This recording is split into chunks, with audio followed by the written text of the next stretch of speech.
자, 19세기에는 영국이 세계를 지배했죠. 그래서 당시의 모든 그 세상의 기준은 영국이고, 영국의 런던이 기준이에요. 그래서 오늘날 우리가 뭐 중동, 뭐 극동, 막 이러죠. 그게 다 영국을 중심으로 그 명칭이 정해진 거예요. 근데 여전히 지금도 그냥 써요. 예. 지금은 그러나 이제 미국이 중심이죠. 그래서 우리가 지난번에 미국의 대통령이 누가 되느냐에 따라서 막 각국이 거기에 어떻게 대비하느냐, 지금 막 누가 되느냐에 따라서 각 나라가 참 거기에 시비가 갈리는 일이 생깁니다. 자, 그러나 복음은 어디가 중심입니까? 예루살렘이에요. 복음은 예루살렘입니다. 그래서 사도행전에 보면은 우리 주 예수님께서 이제 십자가에 죽으시고 또 그분이 잠시 부활 이후에 제자들과 함께 하시고 또 하늘로 승천하셨죠. 자, 그 뒤에 이제 우리가 사도행전을 보면 알겠지만은 이제 복음이 예루살렘으로 시작해서 이제 어때요? 점차적으로 퍼져나가는 거예요. 그래서 이 복음의 역사를 따라가 보면은 예루살렘으로 시작해가지고 이제 이 세상을 이제 한 바퀴 쭉 도는 겁니다. 물론 이 복음이라고 하는 게 우리는 참 하나님의 기쁜 소식이요, 구원의 소식이요, 생명의 귀한 하나님의 은총인데, 그런데 이 복음이 한꺼번에 온 세상에 동시에 모든 지역에 이렇게 다 퍼진 게 아니라 어때요? 순차적으로 이게 진행해 나가는 거예요. 근데 이 모든 걸 주관하시는 분이 누구냐? 바로 성령 하나님이에요. 물론 우리는 하나님께서 이 복음을 이미 창세전부터 계획하시고 준비하셔서 이 복음이 진행되도록 하시는 그 하나님의 일을 우리가 알고는 있습니다. 근데 이 사도행전을 보면은 더 이제 구체적으로 잘 나와 있어요. 그래서 사도행전 13장 2절에 보면은 그들이 주께 예배하며 금식할 때에 성령께서 말씀하시기를 내가 그들을 불러 시키는 일을 위하여 바나바와 사울을 따로 세우라 하시니 겠습니다. 그래서 바나바와 사울이 1차 선교가 누구에게 의해서 성령 하나님께서 직접적으로 불러 세워갖고 어때요? 저들을 선교사로 보내라, 복음을 전하는 자로 보내라고 하나님이 세우신 거예요. 근데 두 번째 2차 때는 교회가 이제 이 복음을 전하는 일에 이제 이 선교사들을 또 역시 세웁니다. 결국 그것도 하나님이 하신 거예요. 그러니까 우리는 이 복음이라고 하는 게 언뜻 사람이 하는 것 같고 사람이 전한 것 같고 뭔가 사람이 계획하고 그런 것 같죠. 그러나 근본적인 건 뭐냐? 그 복음을 전하는 그 주체, 그 원동력, 그 주도자는 누구냐? 바로 성령 하나님. 특별히 성령 하나님께서 이제 예수님께서 이 지상 사역을 마치시고 승천하시면서 성령님을 이 땅에 보내셨어요. 그래서 이제 성령 하나님께서는 계속해서 이 복음이 언제까지? 땅끝까지 전해질 때까지 이 교회에 임재하셔서 계속해서 이 복음을 전하게 하는 거예요.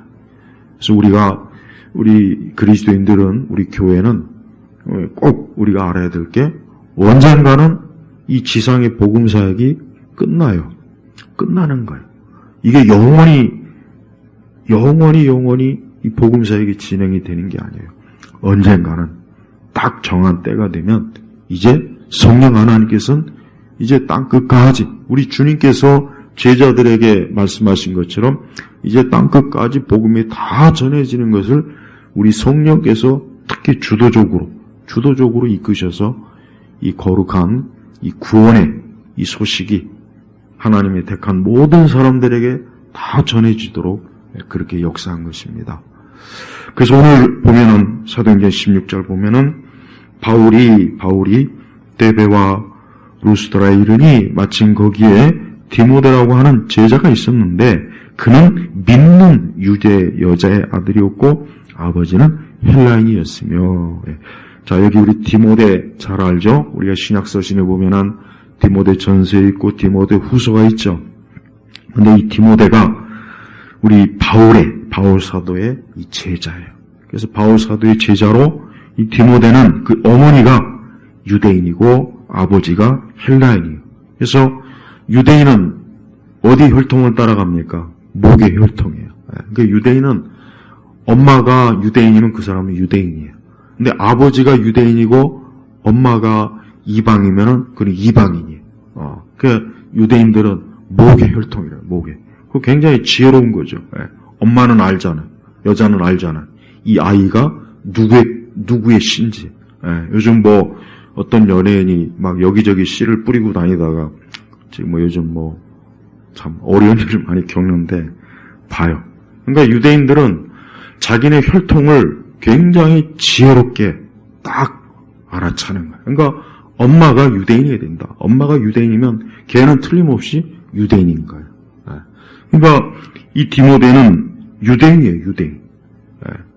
근데 바울은 이 디모데를 어때요? 디모데를 제자로 세워갖고 우리가 디모데 전서 디모데 후서 보면 알겠지만 어떻게 보면 바울은 이 디모데를 마치 자기 아들처럼 정말 아들처럼 아끼고 사랑하면서 이 디모데를 이제 앞으로 자기의 이 복음을 전하는 후계자로 이제 미리 이제 생각을 해둔 것 같아요. 그래서 디모데 전서나 후서를 보면은 얼마나 바울이 이 디모데를 사랑하고 아끼는지 거기에 그 바울의 애정이 듬뿍 담겨 있어요. 자, 그런데 3절에 보니까 디모데에서 한 번 더 좀 얘기할게. 2절에 보면은 이 디모데는 어떤 사람이었나? 루스드라와 이고니에 있는 형제들에게서 칭찬을 받는 자였다. 칭찬. 그러니까 이 디모데라고 하는 이 사람은 그 루스드라와 이고니온에 있는 형제들에게서 어때요? 선한 사람, 좋은 사람, 괜찮은 사람, 아주 유능한 사람으로 그 인정을 받은 거예요. 그러니까 참 하나님께서는 이렇게 하나님의 복음을 전하는 데 있어서 하나님의 사람으로서 하나님이 딱 택한 사람을 지금 세운 거예요. 자, 이제 3절로 넘어가면 어떤 일이 있습니까? 근데 바울이 그 사람과 함께 떠나고자 하여 그 지역에 있는 유대인들 때문에 그를 데려다가 할례를 행하였으니 이는 그의 아버지가 헬라인임을 모두가 알고 있었기 때문이다. 자, 여기서 우리가 알 수 있는 게 뭡니까? 왜 바울이 갑자기 그 디모데를 데려다가 할례를 행하느냐, 이게 할례를 해.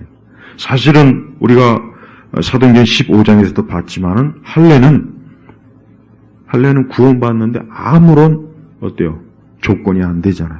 그런데 왜 여기서 그럼 디모데에게 왜 할례를 행한 이유냐? 이유가 뭡니까? 거기 말씀에 나오죠? 유대인들 때문에. 어쨌든 앞으로 이 디모데나 또 바울이나 어때요? 유대인들에게 어쨌든 복음을 전해야 돼요. 유대인들에게 복음을 전해야 되니까 어떻습니까? 계속해서 이 할례 문제 갖고 괜히 논쟁을 하거나 씨름을 하거나 그것 때문에 시간을 소비하거나 낭비할 필요가 없는 거예요. 굉장히 지혜롭죠. 그래서 고린도에서 나오지 않습니까? 유대인 몇몇을 내가 구원하기 위해서 그 유대인들에게 그냥 맞추는 거예요. 그러니까 이게 무슨 뭐 복음에 큰 무슨 걸림돌이 되거나 믿음으로 구원받는 일에 전혀 그것과는 상관이 없이 이 디모데가 어머니가 유대인이니까 그 지역에 있는 사람들은 유대인들은 디모데를 유대인으로 알고 있고 그의 아버지가 헬라인 이방이라는 걸 알고 있단 말이에요. 그런데 이제 바울이나 디모데나 이 복음을 전하는 데 있어서 아직 연약한 복음이라든가 이런 부분에 대해서 잘 모르거나 아직 연약한 유대인들이 자칫 이 할례 문제 때문에 걸림돌이 돼가지고 이 바울의 복음을 아예 들으려고 하지도 않거나 아예 받아들이려고 하지 않으면 굉장히 손해잖아요. 그러니까 굳이 그럴 필요가 없는 거예요. 굳이. 그래서 우리 그리스도인들은 제가 지난 시간에도 얘기했죠. 누군가를 전도할 때 조건을 걸면 안 돼요. 전혀 조건 걸면 안 된다고. 그냥 교회 나오라 그러고 예수님 믿으라고 하면 되는 거예요. 뭐 교회 올 때 옷을 단정히 입어라, 뭐 이것저것 전혀 그러면 안 돼요. 그러니까 우리가 복음을 전할 때 예수님만 전해야지, 예수 그리스도 그분만을 사람들에게 이해를 시키고 알려줘야지, 예수님 믿기 전에 뭐 하지 말아라, 뭐 해라, 그러면은 누가 예수님을 믿으려고 하겠습니까? 싫어하죠. 우리가 교회를 누군가에게 데리고 올 때, 전할 때는 그냥 들어오는 거예요. 그냥 오면 되는 거예요. 아무것도 요구하지 마요. 옷을 비키니를 입고 와도 되고 벌거 입고 와서 예배도 상관없어요. 머리에 염색을 들이던 옷을 짧게 입던 길게 입던 그런 것도 중요한 게 아니에요. 전혀 그런 거 신경 쓰지 마요. 저번에 얘기했잖아요. 술을 먹어도 괜찮아요. 술 먹고 와라. 교회 술병 들고 와도 괜찮아. 그러니까 이 복음을 전할 때는 괜히 쓸데없이 괜히 걸림돌 그걸 놓으면 안 되는 거예요. 그건 지혜롭지가 못한 거예요. 그가 예수님 믿고 이제 조금씩 시간이 지나면 저절로 알아서 이제 다 하나님의 뜻에 맞게 이제 살아갈 수가 있는 거예요. 근데 굳이 아직 예수님도 모르고 교회도 모르고 신앙도 모르고 기독교도 모르는데 공연히 괜히 어떤 걸림돌을 놓게 되면은 그 영혼에게 어떻게 예수님의 십자가를 구원을 예수님에게 증거하겠냐 이거예요. 그러니까 바울은 굉장히 지혜로운 거예요. 그러니까 디모데가 유대인이니까 그래. 또 이 할례 문제 가지고 또 시비를 걸거나 또 복음사에게 괜히 시간이 걸리거나 논쟁이 되거나 사람들하고 이 문제 때문에 또 그냥 막 그러느니 아예 디모데 할례를 줘버리면 이후부터는 어때요? 이제 그럴 일이 없잖아요. 얼마나 좋습니까? 그냥 예수님에 대해서만 줄기차게 전하고 얘기해서 사람들을 구원을 이끌 수 있단 말이에요. 그러니까 우리는 바울이 얼마나 지혜로운지 알아야 돼요. 예를 들면 우리 한국에 왔던 어떤 선교사들이나 중국에 갔던 선교사들이나 인도에 갔던 선교사들이 그 나라, 그 지역에 어떤 관습이나 복장이나 이런 것들을 가지고 복음을 전하면은 훨씬 더 효과적이죠. 왜?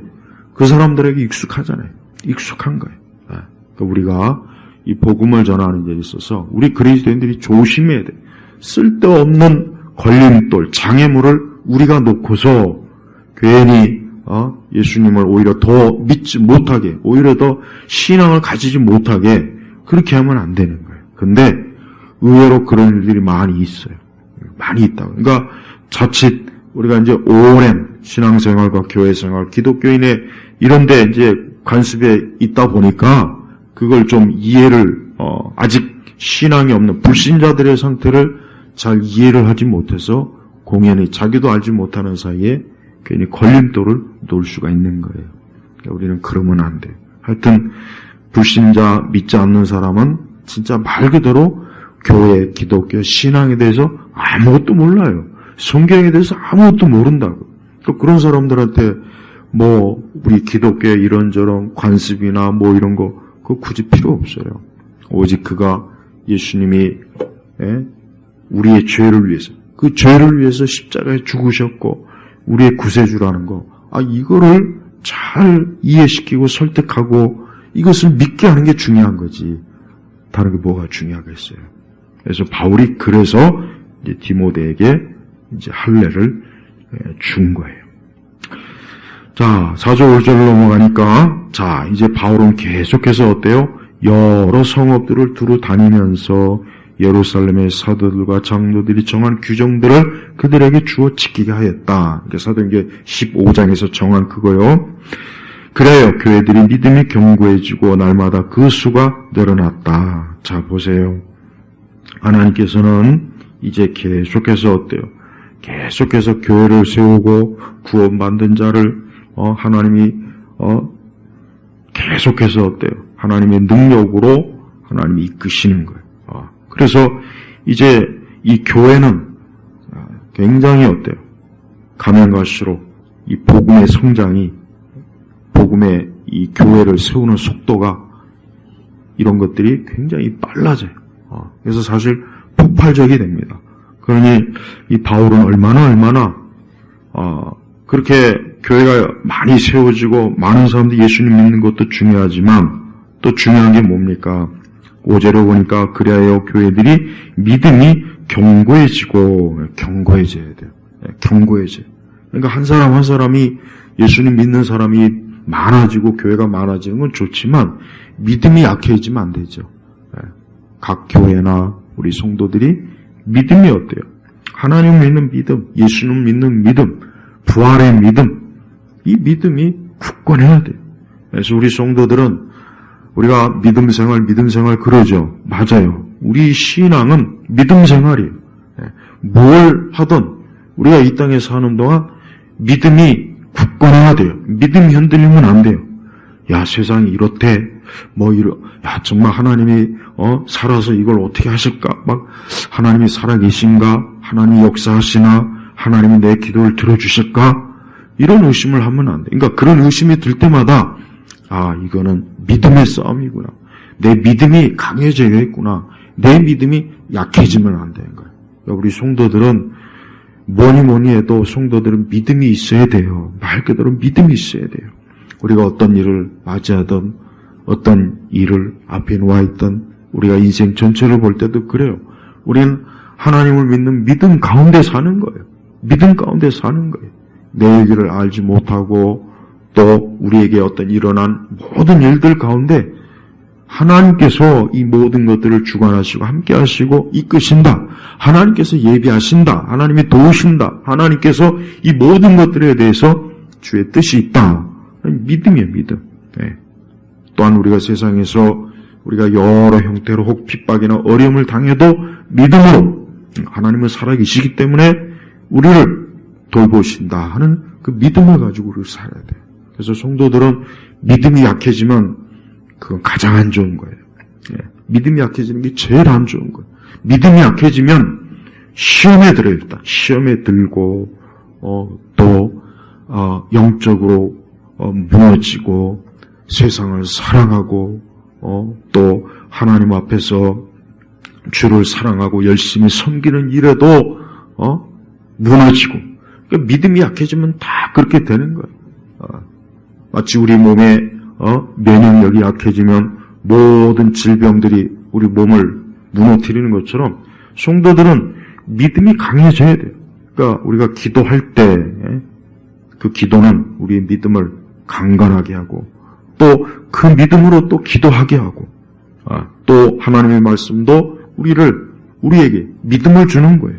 말씀은 우리에게 믿음을 주는 거예요. 또 우리는 그 말씀을 통해서 또 믿음을 또 갖는 거예요. 그러니까 이 믿음은 굉장히 중요한 거예요. 그러니까 바울은 바로 이 교회들이 믿음이 견고해지도록 하기 위해서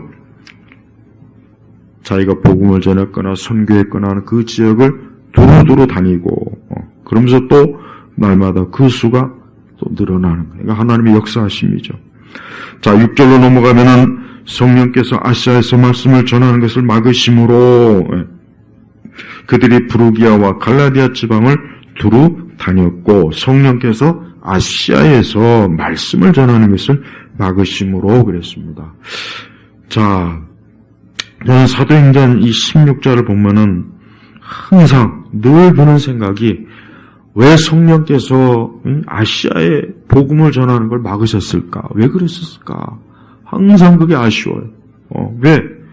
아니 성령께서 왜 막으시는지는 몰라요, 사실. 그건 정확하게 모릅니다. 그건 성령의 뜻이거든요. 그러니까 우리가 성령께서 왜 아시아에서 말씀을 전하는 걸 막으셨을까? 이게 항상 안타까워요. 만약에 성령께서 막으지 않았으면 이 복음이 어떻게 됐겠습니까? 복음이 이제는 아시아 쪽에서 먼저 이게 전파되지 않았겠습니까? 그러니까 만약에 그랬다면 어때요? 오늘날 이 아시아 문명은 기독교 문명이 됐을 거란 말이에요. 그러니까 유명한 영국의 역사가 토인빈이 이런 얘기를 해요. 사도 바울의 이 한 걸음이 서구 문명을 세웠다. 그러니까 이 바울의 이 발걸음이 사실은 이제 성령께서 바울의 발걸음을 주도한 거예요. 그러니까 아시아에서 말씀을 전하는 것을 성령이 막으신 거예요. 막으신 거. 그러니까 막으니 바울로서도 별 수가 없죠. 7절에는 오히려 또 나오죠. 무시야 가까이 이르러 비두니아로 가려고 힘썼으나 예수님의 영께서, 성령께서 그들에게 허락하지 않으심으로. 그러니까 계속해서 성령께서는 왜 그런지는 모르겠지만 유럽 본토 쪽으로 계속 어때요? 바울과 그의 일행들을 유럽 본토 쪽으로 방향을 지금 돌리게 하는 거예요. 그러니까 아시아, 소아시아 쪽을 해서 앞으로 더 이제 나가겠지만은 뭐 더 나가면 이제 저 중국도 있고, 그러니까 그쪽으로 성령께서 가지 못하게 아예 그 유럽 그 마지막 입구에서 계속 막으시는 거란 말이에요. 그래서 9절에 보니까 밤에 바울에게 환상이 보였는데 이제는 더 구체적이에요.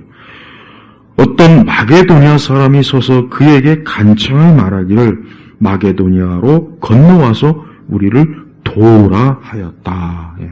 이게 사실 이제 결정적이죠. 결정적이에요. 7절에 보니까 6절에 보니까 성령께서 아시아에서 말씀을 전하는 것을 막으시고 7절에도 역시 예수님의 영께서 그들에게 허락하지 않으심으로 9절에는 바울에게 환상이 보여가지고 어때요? 마게도니아로 이제 서유럽 그쪽 방면, 그쪽 입구 방면으로 이제 하나님께서 아예 환상을 보여갖고 마게도니아로 건너와서 우리를 도우라 한 거예요. 바로 이거예요. 그러니까 기독교가, 저는 항상 제가 이 사도행 16장 보면 늘 아쉬운 거에, 그냥 아쉬워요. 야, 이때 그냥 성령께서 아시아 쪽으로 계속 이 복음이 전하게 했으면은, 우리 이 아시아 문명, 저 중국부터 해가지고, 이 동남아시아, 우리나라를 부여해서 저 일본, 이 전체가 다 어떻게 됐겠어요? 기독교 문명이 됐을 거 아니야? 기독교 문명이.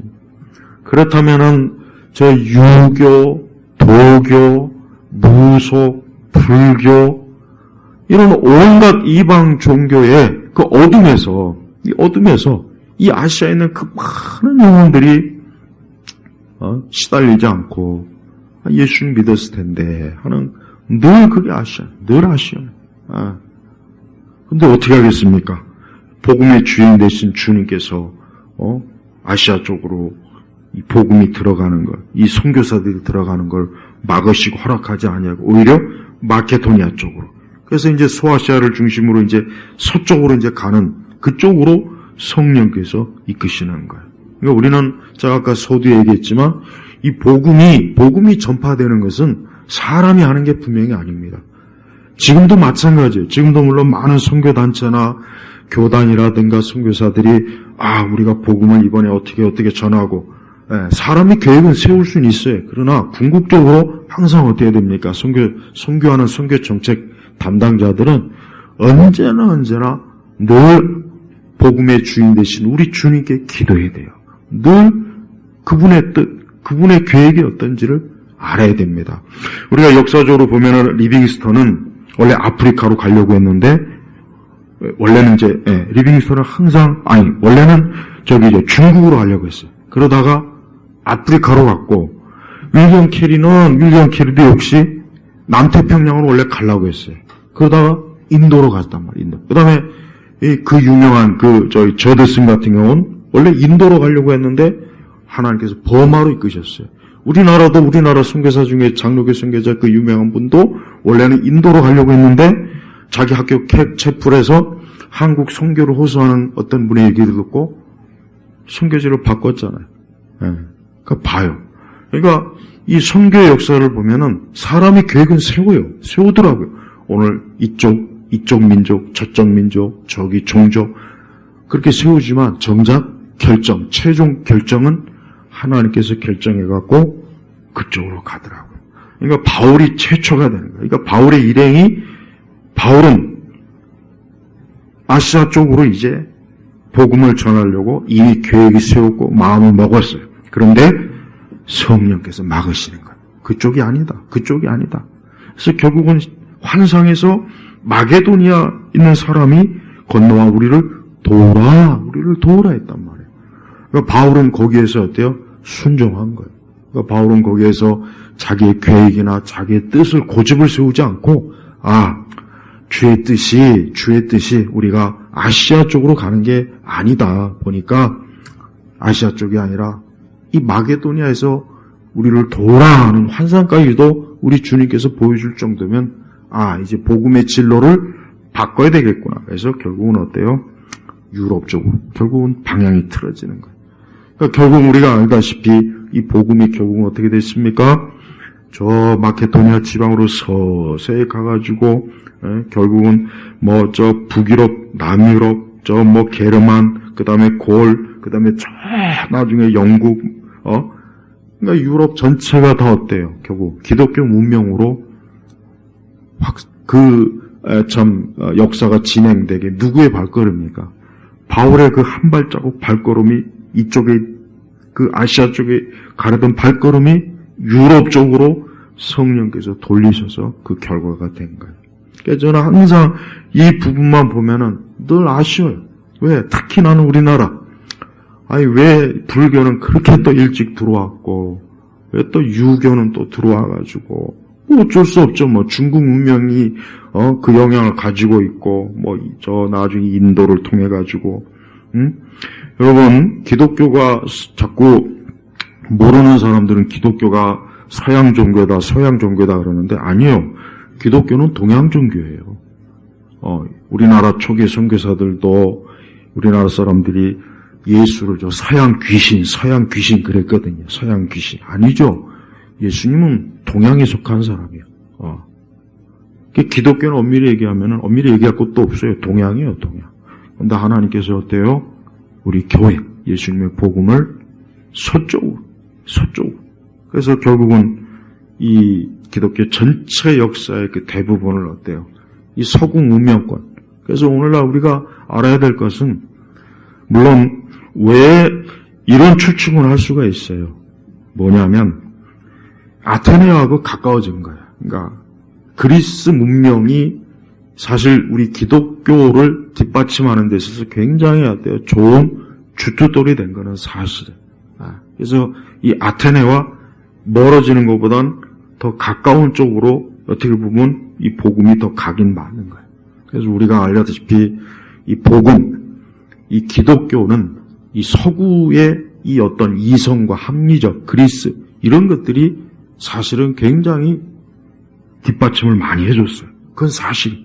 그러니까 만약에 이 복음이 아시아 쪽에 왔다면 지금과 같이 이런 복음의 이 체계가 이렇게 세워졌 거라는 생각은 좀 사실 들지는 않게요. 그러니까 동방 종교를 보면 알거든. 동방 종교를 보면은 뚜렷한 구체적인 신학이 별로 없어요. 약해. 굉장히 약해요. 그러니까 저는 성령께서 지혜롭게 어때요? 아테네, 그리스, 로마 문명을 초석으로 해서 이 복음이 나중에 점점 더 어때요? 체계적이고 합리적으로 잘 정리되고 전파되도록 한 게 나는 하나님의 뜻인가 그런 생각을 좀 하게 돼요.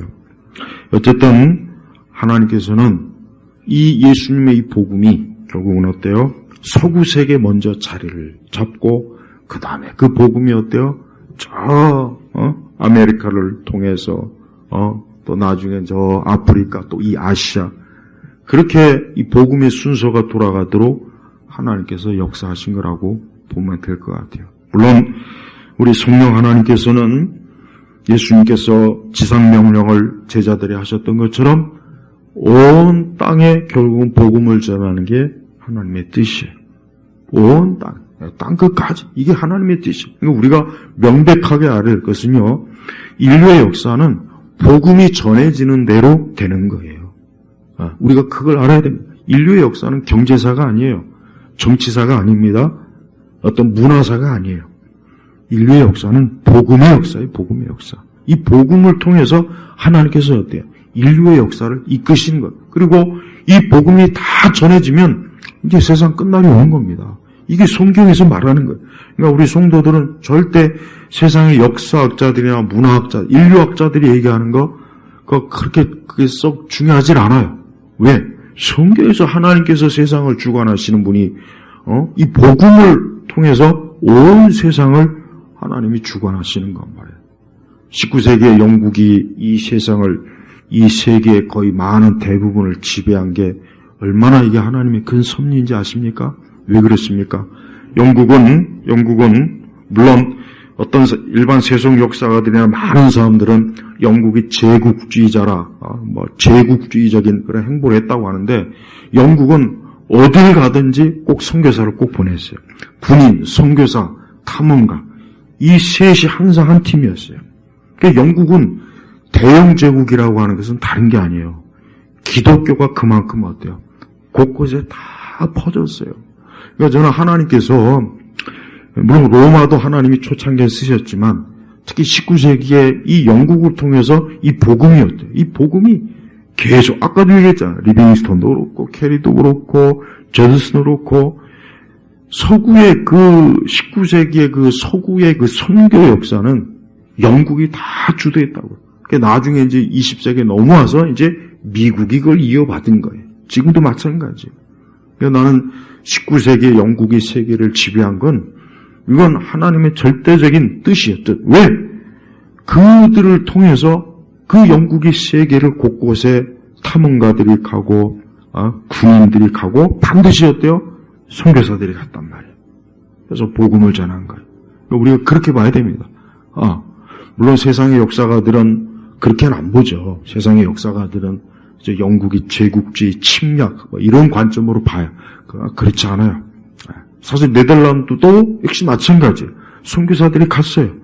그러니까 19세기 유럽이 식민지 정책을 많이 썼죠. 물론 그게 어떤 면으로 좀 문제가 있긴 했지만 우리가 어떤 면을 봐야 되냐, 기독교인들이 봐야 될 게 뭐냐, 그 당시에 그 나라들은 아직 기독교가 그래도 왕성했기 때문에 전부 다 선교사들, 기독교 선교 전파, 복음 전파가 같이 이루어진 거예요. 그걸 알아야 돼요. 그러니까 하나님께서 이 세상을 다스리는, 통치할 때, 복음을 전할 때 그런 모든 것들을 하나님이 다 이용하고 사용하시고 역사했다는 걸 우리가 알아야 된단 말이에요. 근데 이 세상은 그냥 19세기 역사를 제국주의, 식민 역사다, 막 이렇게만 자꾸 바라보잖아요. 그야 뭐 세상이 그렇게 볼 수밖에 없죠. 그런데 하나님께서는 어때요? 하나님께서는 복음을 전하는 그 일로 그 모든 역사를 주관한 거예요. 마치 예수님이 오시기 전으로 로마가 굉장히 평온한 시대였죠. 그 평온했기 때문에 바울의 일행이 또 그 선교사 일행들이 했대요. 초창기 복음의 선교사들이 안전하게 곳곳에 가서 복음을 전할 수 있었던 거예요. 로마가 모든 치안과 모든 것들을 잘 정비했기 때문에 복음을 전하는 일이 훨씬 수월했다고. 그렇지 않았다면 어렵죠. 우리는 세상을 어떻게 봐야 되냐면, 그래요. 자꾸 제가 지난 주일날도 얘기했지만은 요즘 자꾸 그 문화 인류학자들이나 이 세상의 정치, 국제 정치나 이런 사람들 보면은 기독교를 아예 취급도 안 해요. 아예 당연한 거예요. 그거 문제될 것도 없어요. 그 사람들 관점에 그렇죠. 그런데 우리가 알아야 될 게 뭐냐? 하나님께서는요, 지금도 어때요? 이 세상의 모든 국제 정치, 전쟁, 경제, 문화 모든 걸 이용해서 뭘 하십니까? 복음을 전하는 일을 지금도 역사하시는 거예요. 예전에 바벨론이나 메데아, 바사도 보세요. 구약 성경도 보십시오. 하나님께서 이 세상의 제국과 하나님이 그걸 뭘로 사용합니까? 하나님의 복음을 전하는데 다 사용한단 말이에요. 이게 결정적이에요. 그러니까 이 성경의 구속사가 모든 인류 역사의 가장 정점에 오른 거예요. 그러니까 이걸 모르는 세속 역사가들, 또 이걸 인정하지 않는 세속 역사가들은 그런 거는 보지 못하고 그 밑에 것만 보고 뭐가 어쩌다 저쩌다 그래요. 그러니까 우리는 지금도 알아야 돼요. 지금도 전쟁이 일어나고 지금도 전 세계 정치 변화, 경제적 변화 이런지만, 근데 하나님께서 이 모든 걸 뭘 때문에 이런 것들을 일으키신지 아십니까? 복음 전하는 것 때문이에요. 복음 전하는 것 때문에. 그래서 여러분, 인류의 역사 문명을 가만히 보면요, 성경하고 뗄래야 뗄 수가 없어요. 뗄래야 뗄 수가 없다고요. 그래서 저는 예수님을 잘 믿는 사람들이 정치, 경제, 역사, 문화 이런 것들을 잘 저들이 좀 성경적으로 정리를 해서 우리 기독교인들로 하여금 하나님이 지금도 주관하신다. 하나님이 지금도 세상을 주관하신다는 걸 좀 알려줬으면 좋겠어요. 난 항상 내가 안타까운 건 내가 기독교 세계관 때 그랬잖아요. 아니 왜 기독교를 무식하고 이상하고 왜 종교적 뭔가 좀 이런 사람들만 난 그게 제일 안타까워요. 그게 아니거든요. 그게 아니라고요.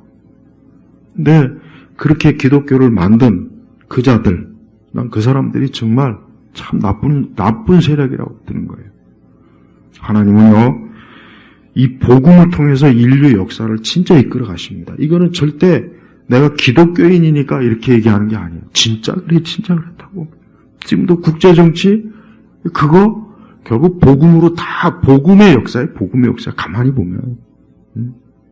우리가 절대요, 복음을 절대 우습게 여기면 안 됩니다. 선교, 전도, 이거 절대 우습게 여기면 안 돼. 왜? 이건 성령, 하나님이 하시는 일이라고요. 그러면서 이 마게도니아에 뭐라 했습니까? 여기 진짜 중요한 게 있어요. 건너와 우리를 도우라. 도우라. 여러분, 사람이 다른 사람을 돕는 최고의 돕는 일이 뭔지 아십니까? 그의 영혼을 건지는 거예요. 그의 영혼을 건지는 거라고요. 그러니까 우리 그리스도인들이 알아야 돼요. 나는 우리 교회, 우리 세대 기독교가 복음 전파나 이런 거보다는 세상은 뭐 때문에 뭘 돕자. 자꾸 그런 거를 돕는 거라고 자꾸 인식을 심어주다 보니까 교회들이 잘못 알고 있는 거예요. 여기 마게도니아인이 건너 우리를 도우라서 뭘 도우라고 한 겁니까? 돈을 달라고 하는 겁니까? 쌀을 달라고 한 거예요? 무기를 달라고 한 거예요? 그게 아니에요. 예수님, 우리를 구원하신 예수님 우리에게 좀 빨리 우리에게도 전해달라. 우리를 죄와 사망에서 우리를 건져내달라. 이거라고요. 이거란 말이에요. 하나님께서는 지금도 이 일을 위해서 국제정치도 이용하는 거고, 저 트럼프도 이용하는 거고, 우크라이나 전쟁, 러시아 전쟁도 다 일어나는 거예요. 다 일어나는 거예요. 네? 그러니까 20세기 역사만 봐도, 정말 하나님께서 이 복음을 전하기 위해서 이게 다 하는 거지, 이 세상 자체를 위해서 하는 게 아니에요. 진짜 그렇습니다.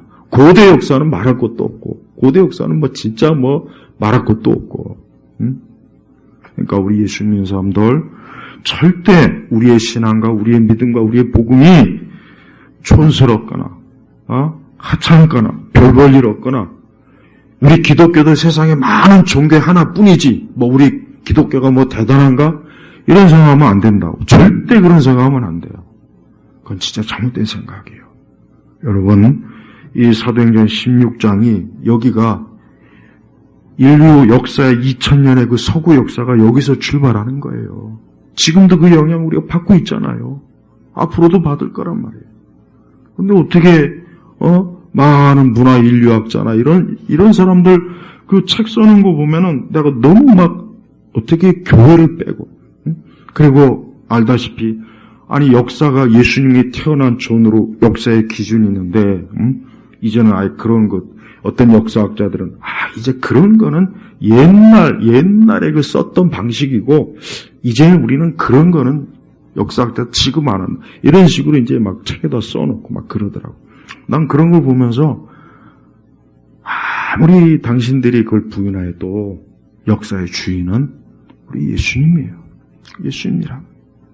그러니까 제가 우리 기독교인들이 지금 세상이 엄청나게 발전하죠. 엄청나게 뭔가죠. 이거 다 우리 하나님께서 이 땅에 있는 수많은 영혼들을 예수님의 복음으로 구원하고 건지려고 하는 거예요. 그러니까 우리는 이 세대 문화, 물질 이런 거 전혀 두려워할 필요 없어요. 다 하나님이 하시는 거예요. 다 하나님이 하시는 거예요.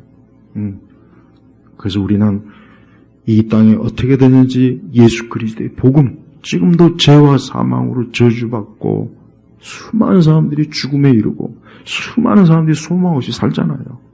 앞으로 더 비참하게 얼마나 많은 사람들이 이 땅의 어둠에 치여 죽겠습니까? 그들을 도울 수 있는 길이 뭡니까? 복음이요, 복음. 그래서 10절에 복음을 전하게 하시려고 우리를 부르시는 줄을 확신하였기 때문이다 그랬잖아. 복음이라요, 복음. 제발 복음의 가치를 하찮게 여기지 마세요. 수많은 젊은 세대들이 기독교, 교회, 복음, 예수님을 우습게 여기는 거, 난 그게 제일 마음이 아프고 안타까워요. 자기들에게 가장 최고의 축복인데, 비트코인에 그냥 눈이 멀고, AI에 눈이 멀고, 세상 물질에, 문명에 눈이 멀어서 그게 아닌데 복음이에요, 복음. 우리 예일교회 성도들은 이 복음이 가장 중요하고 최고라는 것, 이 복음이 결국 인류 역사의 모든 문명을 이 복음이 좌우하는 거예요. 단순히 예수님의 십자가를 촌스럽게 여기지 마세요. 우습게 여기지 마세요. 우리 자신부터 이 복음이 얼마나 중요한지, 우리 주님께서 나를 이 십자가를 통해서 구원하셔서 나를 영생으로 이 생명으로 이끄셨다는 게, 이게 결국은 이 세상의 모든 것을 다 합쳐도 이 복음을 못 따라옵니다. 그러니까 우리 성도들이 예수님에 대한 이 엄청난 하나님의 놀라운 은사, 이 선물을 귀하게 여기고 이 땅에 빨리 복음이 다 전파돼서 빨리 주님이 오시기를 우리가 간절히 기도해야 되겠습니다. 기도하겠습니다. 하나님 아버지 감사합니다. 오늘 이 시간에도 이 사도행전 16장의 이 복음의 발걸음이 인류 역사의 그 엄청난 문명과 국가와 민족의 또 개개인의 생사를 좌우하는 놀라운 씨앗이 되었다는 것을 저희가 다시 한번 말씀을 통해서 잘 깨닫고 우리 자신부터가 이 복음이 엄청난 하나님의 은혜요, 능력이요, 놀라운 하나님의 사랑이라는 것을 알고 복음의 기중성을 온 땅에 내 주변 사람들에게 증거할 수 있도록 역사하여 주옵소서. 예수님의 이름으로 기도 올렸습니다. 아멘.